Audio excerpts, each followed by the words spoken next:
کچھ اطلاع نہیں تھی کہ کہاں کی تیاری ہے، کہاں جانا ہے اور کہاں مطلب مقابلہ آرائی کرنا ہے۔ حضرت ابو بکر صدیق رضی اللہ عنہ حضرت عائشہ رضی اللہ عنہ سے پوچھا، حضرت عائشہ رضی اللہ عنہ نے خاموشی کے ساتھ جواب دیا کہ مجھے کچھ پتا نہیں ہے۔ اس وقت حضرت ابو بکر صدیق رضی اللہ عنہ نے یہ کہتے ہوئے بڑبڑاتے ہوئے نکلے کہ ایسی کوئی طاقت نہیں، ہم نے ساروں کو کچل دیا، یہودیوں کو کچل دیا، بڑی سلطنتیں مطلب جو ہے روم کو کچل دیا، ہم نے بدوؤں کو کچل دیا، ہم نے عرب قبائل کو کچل دیا، آخر اب ایسی کون سی مطلب جو ہے جنگ ہے جس کے لیے نبی کریم صلی اللہ علیہ وسلم تیار ہو رہے ہیں۔ ایسے ہی حالات میں جہاں تیاریاں ہو رہی ہیں، کسی کو کانو کان خبر نہیں ہے کہ یہ مطلب جو ہے جو تیاریاں ہیں وہ کدھر کی ہیں اور کہاں نکلنے والے ہیں، ایسے میں ایک صحابی کا تذکرہ قرآن مجید میں مجھے اور آپ کو ملتا ہے، اور وہ صحابی ہے حاطب بن ابی بلتہ۔ ان کے سلسلے میں آتا ہے کہ ان کے اہل و عیال مکے میں گھرے ہوئے تھے اور ان کا کوئی قبیلہ حمایت ان کے ساتھ موجود نہیں تھا۔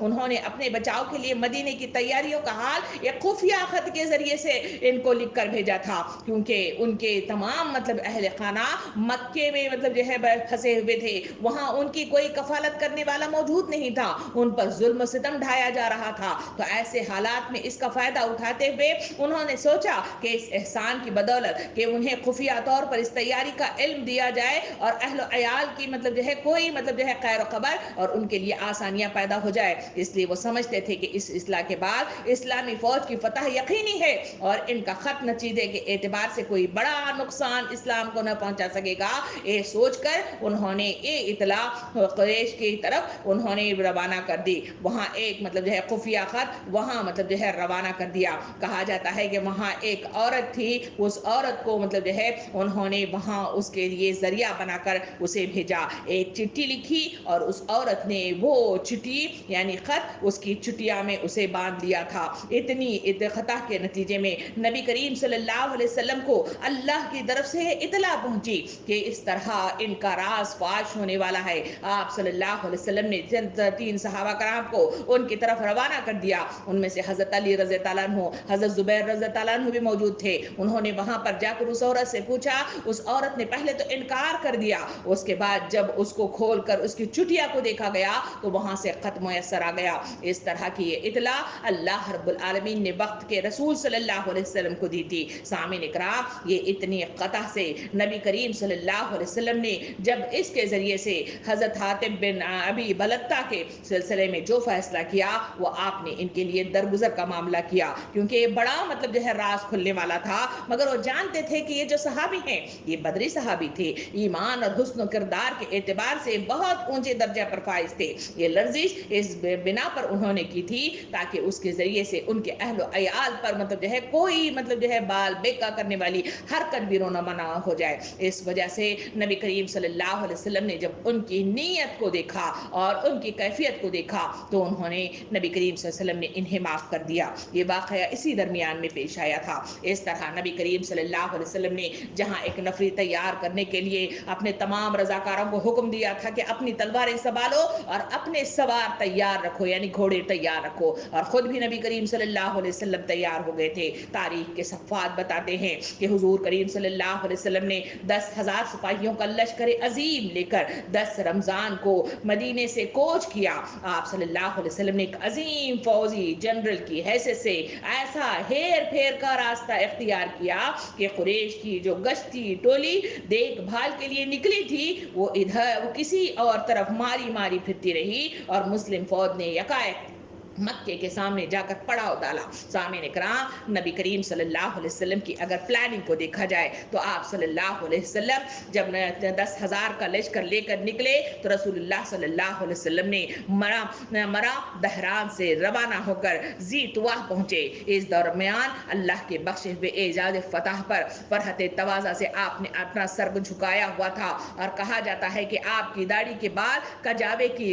لکڑی جو تھی اس سے لگے ہوئے تھے۔ آپ نے جو اسٹڈی تیار کی وہ یہ ہے کہ خالد بن ولید رضی اللہ عنہ کو دہنے پہلو پر رکھا. ان میں اسلم، سلیم، غفار، مزائنہ اور جہینہ اور کچھ دوسرے قبائل عرب تھے. اور خالد بن ولید رضی اللہ عنہ کو حکم دیا کہ مکے میں زرعی حصے سے داخل ہونا اور اگر قریش میں سے کوئی آڑے آئے تو اسے کاٹ کر رکھ دے یہاں تک کہ صفا پر آپ صلی اللہ علیہ وسلم سے آ کر ملے. دوسری طرف حضرت زبیر بن عوان رضی اللہ عنہ کو بائیں پہلو پر رکھا. ان کے ساتھ رسول صلی اللہ علیہ وسلم کا پھیرا تھا. آپ نے انہیں حکم دیا کہ مکے میں بالائی حصے یعنی قدح سے داخل ہو جائیں اور ہجوم میں آپ کا جھنڈا گاڑ کر آپ کی آمد کا انتظار کرتے ہوئے کھڑے رہے. اور تیسری طرف حضرت ابو عبیدہ بن جراح رضی اللہ عنہ کو پیادے پر مقرر کیا. آپ صلی اللہ علیہ وسلم نے انہیں حکم دیا کہ وہ بطن کے وادی کا راستہ پکڑیں اور یہاں تک کہ مکے میں رسول صلی اللہ علیہ وسلم کے آگے پہنچ جائے. سامعین کرام، اس طرح جب یہ تین حصوں کے ساتھ مکے کی طرف روانہ ہو گئے تو وہاں کہا جاتا ہے کہ وہاں پر حضرت خالد بن ولید رضی اللہ عنہ کو وہاں ایک جمعیت سے وہاں کے افواج سے لڑائی ہوئی. جو بارڈر پر جو افواج تعینات کر دیے گئے تھے، تاریخ بتاتی ہے کہ وہاں مشرکین کے 12 افراد مارے گئے اور مسلمانوں کے 2 صحابہ کرام وہاں پر انتقال کر گئے. سامعین کرام، آپ صلی اللہ علیہ وسلم مرائے دہران کے مقام پر پہنچ کر جب فوجی کمک لگایا گیا تو بطور مصلحت رات کو رسول صلی اللہ علیہ وسلم نے حکم دیا کہ ہر فوجی اپنے لیے علیحدہ آگ روشن کر دے. یعنی جب پڑاؤ ڈالا گیا تو وہاں روشن کرنے کے لیے ایک جگہ نہیں بلکہ ہر فوجی اپنی اپنی آگ کو روشن کر دے گا. ابو سفیان بن حرب، حکیم بن جزام اور بدیل بن ورقہ جیسے اکابرین دیکھ بھال کے لیے باہر نکلتے تھے اور گشت لگا کر دیکھتے رہتے تھے کہ کہیں کوئی ان پر حملہ زن تو نہیں ہو رہا ہے، کیونکہ انہیں آئے دن یہ خطرہ رہتا تھا کہ وقت کے رسول کبھی بھی ان پر حملہ کر سکتے ہیں. سامعین کرام، کہا جاتا ہے کہ بلندی سے 10,000 چولہوں کو روشن دیکھا تو وہ سکتے کے عالم میں رہ گئے. اتنا بڑا لشکر مکے کے دروازے پر دستک دے رہا ہے. پاس ہی حضرت عباس رضی اللہ عنہ وہاں گزرے تو اس کی آواز یعنی بات چیت کے ذریعے سے حضرت سفیان کو پہچان لیا اور وہاں پہ ابو سفیان کو پکارا. بات چیت ہوئی. حضرت عباس رضی اللہ عنہ نے بتایا کہ حضرت محمد صلی اللہ علیہ وسلم اپنی فوج لے کر پہنچے ہیں. اب قریش کی خبر نہیں ہے. یعنی وہاں اتنا ڈراوا ان کے اندر پیدا کرنے کی کوشش کی. ابو سفیان نے پوچھا اب چارہ کار کیا ہے؟ اس نے کہا کہ میرے ساتھ خچر پر بیٹھ جاؤ اور چل کے نبی صلی اللہ علیہ وسلم سے بات چیت کی جائے. خچر آگے بڑھا. فوجی طریقے سے قدم قدم پر سپاہیوں نے پوچھا کہ کون جا رہا ہے؟ حضرت عباس رضی اللہ عنہ نے تعارف کرواتے ہوئے آگے بڑھے کہ ابو سفیان میرے ساتھ ہے. قریب پہنچے تو حضرت عمر رضی اللہ عنہ وہاں پہ کھڑے ہوئے تھے. وہ پہلے ہی غصہ آور تھے. انہوں نے ابو سفیان کو پہچان لیا اور زوردار للکار کے ساتھ پکارا، وہ دشمنان خدا، آج تجھ پر قابو مل گیا ہے. دوڑے اور قتل کرنے کی اجازت کے ساتھ نبی کریم صلی اللہ علیہ وسلم کے پاس دوڑ گئے. حضرت عباس رضی اللہ عنہ نے جو قچر اور تیز کر دیا اور حضرت عمر سے پہلے پہنچ کر اپنی بات کہی نبی کریم صلی اللہ علیہ وسلم کے پاس. حضرت عباس نے اپنا موقف بتایا کہ میں ابو سفیان کو پناہ دے کر لایا ہوا ہوں. اور اس موقع پر بات چیت ہوئی رسول صلی اللہ علیہ وسلم اور ابو سفیان کے درمیان. کیا بات چیت تھی؟ تاریخ کے صفحات اسے اس طرح قلم بند کرتے ہیں. رسول خدا صلی اللہ علیہ وسلم نے ابو سفیان کو مخاطب ہوتے کہا کہ کیوں سو ابو سفیان، کیا اب بھی تم کو یقین آیا کہ خدا کے سوا اور کوئی معبود نہیں ہے؟ ابو سفیان نے کہا کوئی اور خدا ہوتا تو آج ہمارے کام آیا ہوتا. رسول صلی اللہ علیہ وسلم نے پوچھا کیا اس وقت کچھ شک ہے کہ میں خدا کا رسول ہوں؟ ابو سفیان نے کہا کہ اس میں قدرے شبہ ہے. بہرحال رسول صلی اللہ علیہ وسلم کے اس چچا نے اس کی کمزور نفسیات کو سمجھتے ہوئے ترغیبہ کہا کہ چھوڑو بھی، اب سیدھی طرح اسلام لے آؤ. اور صبح تک مکے کا سب سے بڑا لیڈر حالات سے مجبور ہو کر اسلام کے دائرے میں داخل ہوا، کیونکہ اس وقت میں حضرت عباس رضی اللہ عنہ نے اس کی بھڑکتی ہوئی حرص کو دیکھتے ہوئے، اس کی جو جھجک اور نفسیاتی کیفیات کو دیکھتے ہوئے نبی کریم صلی اللہ علیہ وسلم کو مخاطب ہو کے فرمایا کہ اس کے لیے کوئی ایسا امن و امان والا ایسا حربہ استعمال کیجئے تاکہ یہ ہمارے مطلب جو ہے موقف میں آ جائے. نبی کریم صلی اللہ علیہ وسلم نے وہاں یہ اعلان کر دیا کہ جو کوئی مسجد حرام میں داخل ہو گیا وہ مشرکین تمام کے تمام وہ امن و امان میں رہیں گے۔ جو ابو سفیان کے گھر میں چلا گیا وہ بھی مقابلے کے لیے ہتھیار نہ اٹھائے گا، اس کے لیے بھی امن و امان ہوگا، بشرط یہ کہ کسی مطلب جو ہے جرم کا وہ ارادہ رکھتے ہوں۔ پھر ابو سفیان بھی اس کے مجبوراً وہ اسلام میں داخل ہو گیا تھا، کیونکہ اس کے پاس کوئی چارہ کار موجود نہیں تھا، اس وجہ سے وہ گھبرایا ہوا، بھاگا ہوا، وہ مطلب جو ہے حیران و پریشان کھڑا ہوا تھا۔ ایسے وقت میں حضرت عباس رضی اللہ عنہ نے اسے ٹھوکا دیا اور کہا کہ جاؤ، ہم اندر داخل ہونے سے پہلے اندر جاؤ اور یہ اعلان کر دو کہ فوجی قوت نبی کریم صلی اللہ علیہ وسلم کے ساتھ فتح مکہ کی غرض سے آئی ہوئی ہے، اب ان کے لیے کوئی خیر نہیں ہے۔ یہ تین مطلب جو ہے امان والی جگہوں کا اعلان کر دو، ایک تمہارا گھر ہے، دوسرا مطلب جو ہے حرم کا وہ میدان ہے، نمبر 3 مطلب جو ہے وہ سب لوگ اپنے اپنے گھروں کو جو بند کر کے بیٹھے ہوئے ہوں گے ان کے لیے بھی امن و امان نبی کریم صلی اللہ علیہ وسلم کے ذریعے سے ہوگا۔ سامعین کرام، اس طرح یہ بعد النخاس تھا، ابو سفیان مجبوراً بھاگا ہوا مطلب جو ہے مکے کی وادی میں نبی کریم صلی اللہ علیہ وسلم سے پہلے پہنچ گیا اور وہاں پر اس نے اعلان کر دیا، کہا کہ سب سے پہلے کہ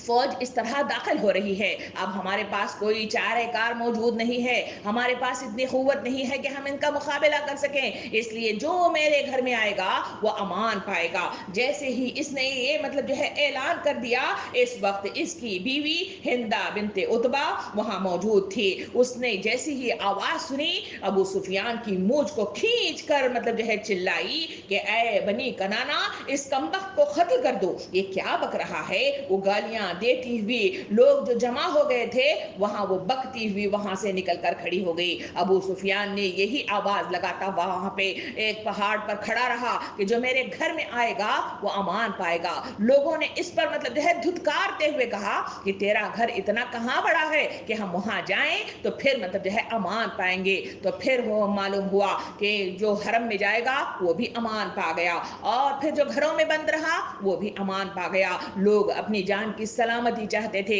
کیونکہ ان کے پاس کوئی طاقت موجود نہیں تھی کہ وہ مقابلہ آرائی کر سکے، کوئی لیڈرشپ موجود نہیں تھی جس کے تحت وہ جھنڈے تلے جمع ہو کر مقابلہ آرائی کر سکے۔ وہ تمام کے تمام لوگ حرم میں جمع ہو گئے، وہ تمام کے تمام لوگ اس طرح وہ لوگ اپنے گھروں کو بند کر کے بیٹھے، کچھ لوگ ابو سفیان کے گھر میں مطلب جو ہے پناہ گزیر ہو گئے۔ سامعین کرام، اس کے بعد نبی کریم صلی اللہ علیہ وسلم 3 اطراف سے اپنے 3 صحابہ کرام کے ذریعے سے مکے میں داخل ہو گئے۔ نبی کریم صلی اللہ علیہ وسلم کے سلسلے میں تاریخ کے صفحات بتاتے ہیں کہ وہ شہر میں جب داخل ہوئے تو دنیا بھر کے فاتحین کے برعکس سر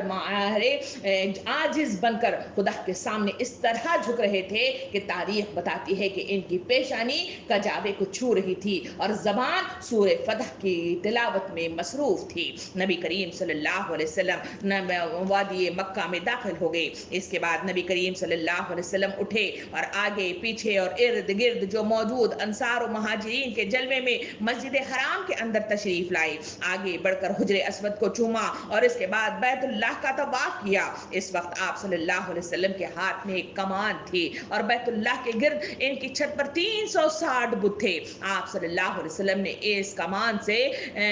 اس بتوں کو ٹھوکر مار کر انہیں گرا دیا اور ایک کہتے جاتے تھے جاء الحق وزهق الباطل ان الباطل کان زہوقا، حق آ گیا، باطل چلا گیا اور باطل جانے ہی والا ہے، اور ایک کہتے ہوئے آگے بڑھ رہے تھے جاء الحق وما يعيده باطل ما يعيد، یعنی حق آ گیا اور باطل کی چلت پھلت ختم ہو گئی۔ اور آپ صلی اللہ علیہ وسلم ٹھوکر سے بت کے چہروں کو اور ان کے بھلوں کو مطلب جو ہے توڑتے ہوئے گراتے ہوئے آگے بڑھ رہے تھے۔ آپ صلی اللہ علیہ وسلم نے طواف اپنی اونٹنی پر بیٹھ کر فرمایا تھا اور حالت احرام میں نہ ہونے کی وجہ سے صرف طواف ہی پر اکتفا کیا۔ تکمیل طواف کے بعد حضرت عثمان بن طلحہ رضی اللہ عنہ کو بلا کر ان سے کعبے کی کنجی لی، پھر آپ صلی اللہ علیہ وسلم کے حکم سے خانہ کعبہ کھولا گیا، اندر داخل ہوئے، تصویریں نظر آئیں جس میں حضرت ابراہیم علیہ السلام، حضرت اسماعیل علیہ السلام کی تصویریں بھی تھی، جن کے ہاتھ میں فال گری کے تیر تھے۔